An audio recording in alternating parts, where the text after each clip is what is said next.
Hi there, it's Rebecca on the Coaching Podcast, and welcome to today. As always, we have some inspiration and motivation here for you today.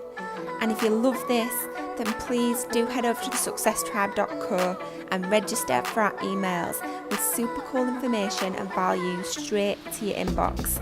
Never miss a thing.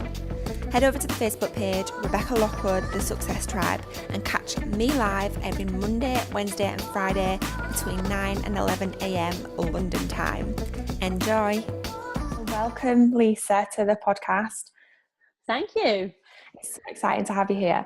So, Lisa Johnson, the founder of Just Own This and Carmela Weddings, aka the No Bullshit Coach. Absolutely love that description. So I'll let you tell us about what you do and how you work with your clients. Okay. Well, I work with female entrepreneurs, all different levels really, from just completely starting out to have been in business for 6 years and earning 100,000, and work on a basis of strategy and mindset to get them where they want to be and to give them their ideal life. And the reason they call me the no bullshit coach is because I don't kind of pander to people's egos. If something's shit that they're doing, I'm going to tell them it is. If they need to put more work in and really knuckle down and do something, I'm going to tell them to do it, and then they're accountable to me at the end of the day. So I'm not very good with any of the fluffy, airy-fairy stuff. I'm much more about action-based strategy. Yeah, I love that. One of the things that I say is massive action. Like, I'm a massive actioner. Like, yeah. I can't sit and plan, which is probably not one of my strengths. I just like to think and do. But I think sometimes that's a good idea though. Sometimes you've just got to go and do it and see if it works. Someone once said to me that the two biggest, they interviewed loads of really famous entrepreneurs that have made it, like Richard Branson, Alan Sugar, people that are really good at what they do, and they asked them for the two things that they think made a difference in their personality. And there was lots of different things, as there would be, but there were two that all of them had, and one of them was make decisions fast and take big risks. So in my head, I've always remembered that. And so if I want to do something, I'll just do it, and I'll make that decision fast, so that if it doesn't work out, you've not wasted loads of time. You've just gone in, you've done it, you know, you've given it a go. I love that. Yeah, that's some great advice, isn't it? So where did it all begin for you then? Oh, it's a bit a long road here. So I started out in I did a law degree by distance learning when I was working full time as an executive assistant, and thought, you know, this is going to change my life. I'm going to go into law, and did the law degree, got a really good high 2-1, and then realised that I didn't really want to go into law at all. And it was still that whole corporate, you know, that somebody else has got a hold on you and what you're going to be doing. So I tried acting, TV presenting, done a lot of different things. And then ended up in banking. So back to that corporate again. I kept being pulled back into corporate because I like money and it made me money. And at that point in banking, you could make a lot of money. And then I had twins. So I've got 5-year-old twins now. And suddenly there was no going back to a job that I was at till 11 o'clock every night. I tried to. I went back to work when they were 5 months old because I needed to get back into working. And just felt awful that I was never seeing them. I felt like I was trapped, and everybody used to say how lucky I was. And, you know, you're so lucky, you've got this amazing job, you get paid so much money. And I didn't feel lucky at all. So that's when I kind of had the idea to start off my own business, and started it off with Carmela Weddings, which is a full service wedding planning company. I've always loved events, so it seemed like the natural next step. And I didn't know anything. I went into it not knowing anything about business. I knew how to plan a wedding. I knew nothing about business. So made like a ton of mistakes in the first year through marketing. I mean, I did a lot of stupid things that just poured money into things and got myself into a lot of debt. And then took on a coach. And I don't know why I didn't do it before that, really, because when we want to get fit, we go straight to a fitness coach. But when we're starting a business, for some reason, we think we can just do it ourselves. So I just did that and made lots of mistakes and wasn't really getting the right clients. I did have 13 weddings in that first year, but the clients were kind of cheaper budget brides, and that isn't the kind of style I wanted. I wanted the cool Shoreditch luxury weddings. So I got this coach and she taught me everything about your ideal client, rebranding, money mindset, all of the stuff that we now know and love. And I rebranded, and 3 months later I got my first perfectly ideal client. And 3 months after that, I was completely fully booked for the next year. Wow. With perfect clients. I doubled my prices and then I tripled my prices in that first 4 months, and it made no difference. It was a complete success. And so I learned more and more and more about strategy and marketing and all the things that I now love, and SEO, and decided after about 2 years, lots of my peers were asking me, how did you do it so quickly? How did you manage to book out? And people who had been in the industry for 10 years were asking me how I'd done it. So I decided to take on just a couple of people, just coaching, wasn't charging anything, just a couple of people that I could see could be potential really good candidates for making a lot of money. And they started making a lot of money. One of them went from no business to 10K months within 6 months. Oh, wow. So it was huge for her. So I decided then that actually I loved the coaching, even more so than the wedding business. I just loved it. So I decided to set up properly in February this year, and got my Facebook group going, and then have now coached in the last 8 months over 100 women through my group programs and through one-to-one coaching, and haven't looked back. I'm still doing the weddings, but I've got now more staff to help me with that kind of side of things so that I can concentrate on the coaching. Wow. And it has been an amazing journey as well, because I remember I started following you in the beginning of the year. Yeah, it was like January, February when we first started talking to each other. Yeah. And my business was still really new then as well. Well, it still is now. And I'm in your Facebook group, and I must say that I've seen pictures of your weddings and they look amazing. We do have a certain kind of style. There's usually an Edison bulb hanging around somewhere. Yeah. But I like to modernise weddings. Yeah. But they look absolutely amazing. And when you say luxury, like, thank you. Really do mean it. Like, it really is. They're impeccable.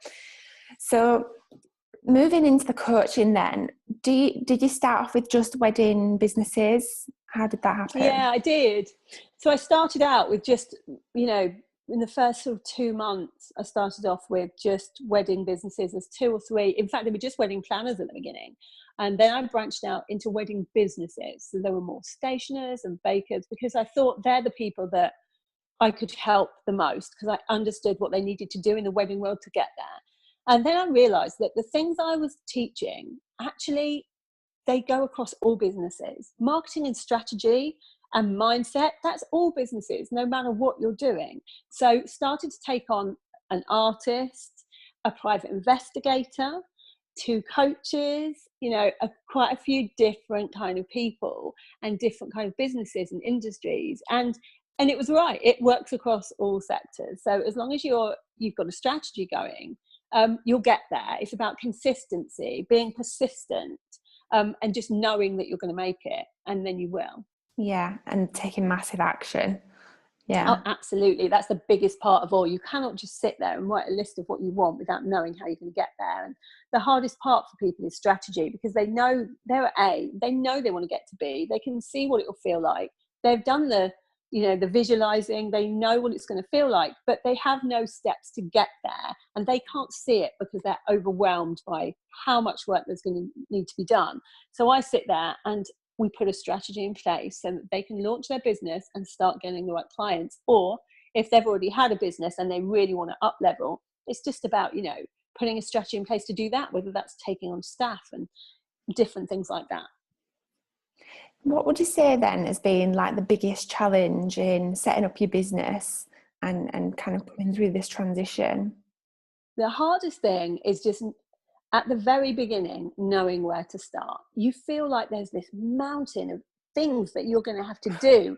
You know, people talk to you about branding and work out your ideal client, and you need to get visible and all of these different things. You just don't know where to start. But I did find that once I did start, then you're off, and then you've done the hardest bit because you've decided to do it. And I understand what it's like for people. I did that. I started my business while I was working 9 to 5. For the first 2 years, I did wedding planning and worked on my 9 to 5 and juggled 5-year-old twins at the same time. So I know how hard it is when you don't feel like you have any time to do it. But anytime you can, if you make sure that you're using that time really wisely, then anytime that you've got, you can make something happen. You can start your own business. Yeah. So one of the biggest excuses that I hear is the same, like, I don't have enough time. I just don't have enough time. And I agree with you. Like, when I first started this business, and when I first started my business, before, I worked around a full-time job, and I had she's 2 now, but a 1-year-old, and you make the time, don't you? You make it, and you prioritize the time. You know, we all do things that we don't need to do, and it's about saying no to the things. You're going to have to put in a lot at the beginning of a business, there's no doubt about it, and it's not just going to come to you. So you may have to reprioritize your nights out and your, you know, watching your Game of Thrones for a while, but you'll get all of that freedom back afterwards when you've designed this ideal life for yourself, and you can spend more time with your kids. And, you know, 5 years ago, I was spending hardly any time with them because in the first year I had to work on the business, but now I spend whatever time I want with them. So it's worth it. Yeah. Yeah. It's so lovely as well, isn't it? And rewarding. Yeah, it definitely is. I mean, you don't get those years back. So you don't want to be in an office in the middle of London for, you know, 10, 12 hours a day when you're not going to get that back. Yeah. So is there something then that you do with all of your clients, like a key element in the work that's done that you would recommend other people do as well? Yeah. The biggest thing for me that changed my business, and the biggest thing that I think has changed my clients' businesses for the better, is to really hone in on who your ideal client is.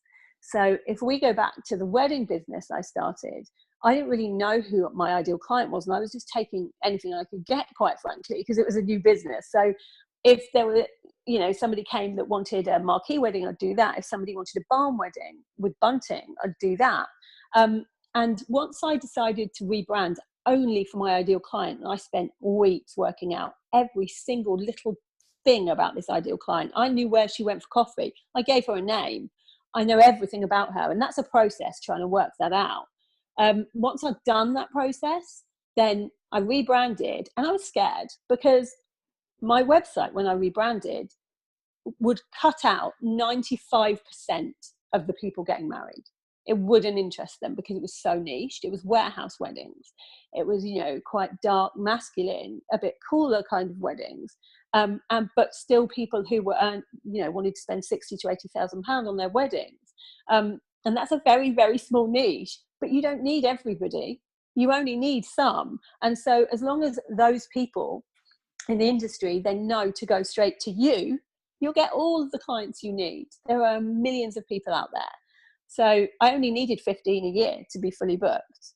So I was worrying about these hundreds of people that I would get, when actually those the 15 that I needed, instead of coming to me like they were in the first year and saying, well, thanks for the consultation, I'm going to go back now and speak to 5 other wedding planners, and basically I'm going to choose the cheapest. I don't get that now. People come to me because they want my wedding.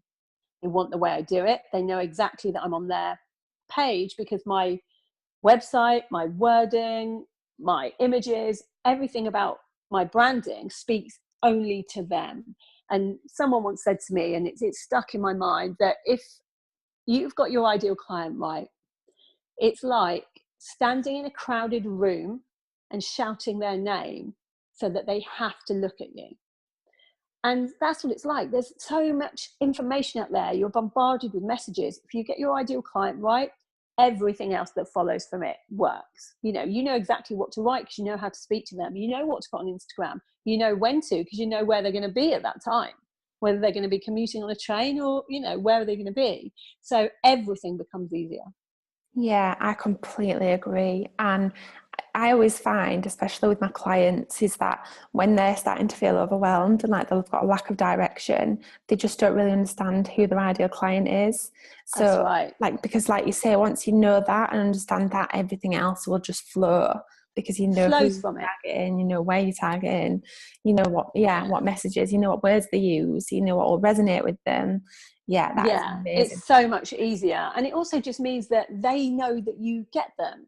So on my website, I have a quote from Back to the Future on my wedding website.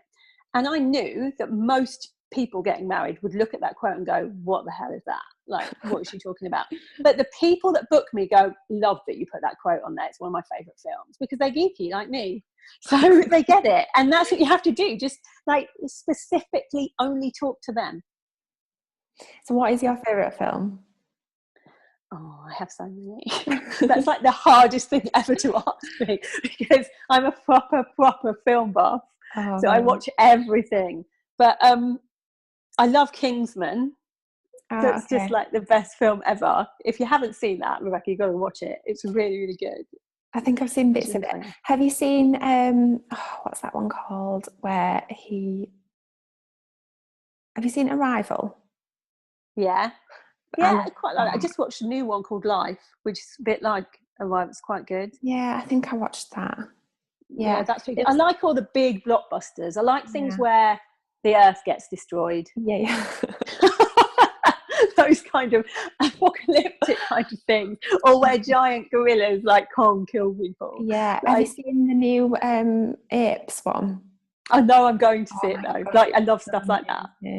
Honestly, like, you cry all the way through. Like, even my husband was crying. That's what a film should do though. But I'm a bit strange in that I love all of that, but actually you will just as easily find me watching Pretty Woman for the 150th time on the sofa if I'm in that kind of mood. Oh. So I'm a bit of a love it all film.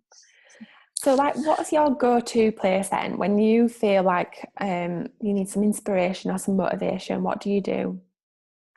I either look at podcasts like this one, or videos from people that inspire me, like Tony Robbins. I'm coaching with him at the moment. He's one of my mentors. I'm doing his Robbins Medane's course, certification course, and it's very good. And if I need like a boost, someone like him will get me, sparked. But also sometimes if I'm not in the right frame of mind, or I'm feeling like my mindset isn't in the right place, then sometimes the best thing to do is stop. Just stop working and go and spend some time with your family and remember what it's all about and the big why you're doing all of this stuff in the first place. And that can shift your mind a bit into gear. I think sometimes our mindset goes because we're burnt out. Yeah, we're all working too hard and we need to work smarter instead of harder. Yeah, I love that. Thank you. So what piece of advice would you give someone then just starting out? I think I asked a little bit like this, but what if there was like a quote you could say, right, this, just think about this, what would that be? Yeah, is that every single success story starts with the first step. Like, you have to start. It doesn't matter if you're scared. It doesn't matter if it might fail. None of those things matter. You have to start, because otherwise in a year's time you'll be thinking to yourself, God, I really need to start something. And you could have done a year's worth by then. You could be a year down the road. You have to just put one foot in the front of the other and do that very first step, whatever that is, whether that's doing some research, whether that's setting up a website, whatever it is, you've got to take the first step to get anywhere. Otherwise you'll be in the exact same place that you are now. Yeah, amazing. Thank you. Is there anything else that you'd like to add? I don't think so. Come and see me over in my Facebook group. Yeah, so where can people find you then if you want to find out more? So the best way is in the Facebook group, which is Fabulous Women That Get Shit Done. Obviously, Facebook won't let me put get shit done. So it's now called Fabulous Women That #GSD. Or just go on to on Facebook. I'm there on Just Own This. And I'm in there doing lives most of the time. So you can see me there. Oh, amazing. Thank you, Lisa. That's okay. Thank you for having me on here. It was lovely to speak to you. Oh, and thank you. It's been amazing advice. Your journey's been amazing and you're doing such amazing things. So thanks, Rebecca. As always, this is Rebecca on the Coaching Podcast, and I want you to think about how can you be the best version of yourself today. You are the only person you need to be in competition with. And remember, the time is now. Yes, you can. Have an amazing day. I love you all, and I hope to see you live with me over on the Facebook page every Monday, Wednesday and Friday between 9 and 11 a.m. London time. Enjoy the rest of your day.